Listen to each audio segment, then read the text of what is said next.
Hey, what's going on, everybody? This is Adam Burke from BangTheBook.com coming to you with a look here at Game 5 between the Houston Rockets and the Golden State Warriors, game number 511-512 on the rotation order for tonight.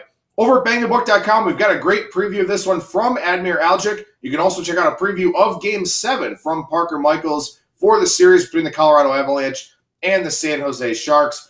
My daily MLB picks over there, Alan Moody's daily NBA picks over there as well. Got a preview up of the AT&T Byron Nelson. Got a NASCAR preview for this weekend also. So lots of stuff going on over at BangTheBook.com.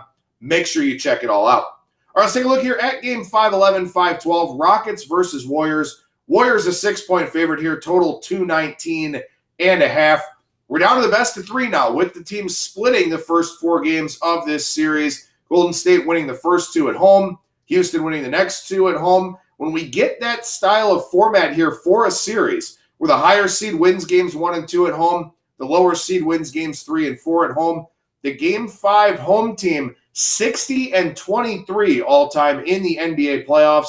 And when you look at the home team in this round specifically, 23-7. So 23-7 in the second round for that team that's at home in Game 5 when the series is 2-2. And the home teams have won all 4 games to this point. So just some general stats for you as far as the best of 7 series format goes. Now, as far as this game in particular goes, close games throughout this series, all 4 games decided by 6 or fewer points. The Rockets made some very good adjustments at home. They were much better on the glass. They were much better on the offensive glass in particular. P.J. Tucker with 10 offensive rebounds over games 3 and 4. Clint Capella more of a factor on the offensive glass as well. So you certainly have to like the adjustments that they've made. And really, when you look at this series for Golden State, Steph Curry has not played well at all. Curry shooting just 26% from 3. He's basically been an average player from an offensive rating standpoint. So maybe the Warriors are a little bit fortunate here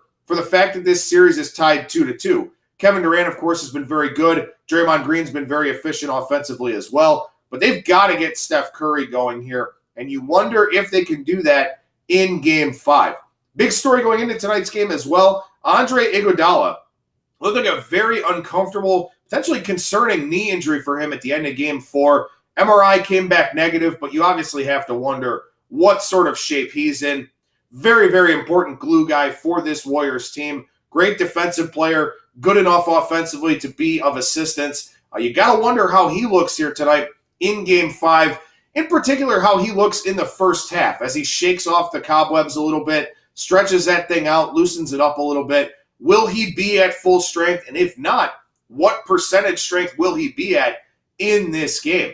Houston looking much better here with Austin Rivers back in the rotation. He didn't play Game 1. He's been very solid in Games 2, 3, and 4 with some off-the-bench scoring and some pretty good minutes as the 6th man there for Houston. And look, the way that I'm going to approach this game tonight, I'm going to take Houston in the first half plus the 3.5. Now, I understand that you're probably going to get a big push from Golden State early on in this game, being back at home, trying to get Curry back into the flow, so on and so forth. But I want to see how Iguodala looks right out of the gate. Is he going to be effective? Is he going to be that key defensive player that the Warriors need? Secondly, the only game that the Rockets didn't cover the first half line in is Game 2, when James Harden got hurt, missed a good chunk of that first half. Otherwise, they were tied in the first half in Game 1. They comfortably covered the first half in Game 3 and Game 4. They're getting off to better starts here, and I'm also very pleased with the adjustments that they made for those 2 games at home. So I like the Rockets tonight, plus 3.5 in the first half. As far as the full game goes with Warriors -6, certainly if I like Houston in the first half, it may be tough for Golden State to overcome that deficit or get some margin in the second half. So I lean with Houston. But I think the stronger play here tonight is that derivative with the Rockets in the first half as we wait and see if Steph Curry can get it going and what Andre Iguodala looks like. I'm Adam Burke for BangTheBook.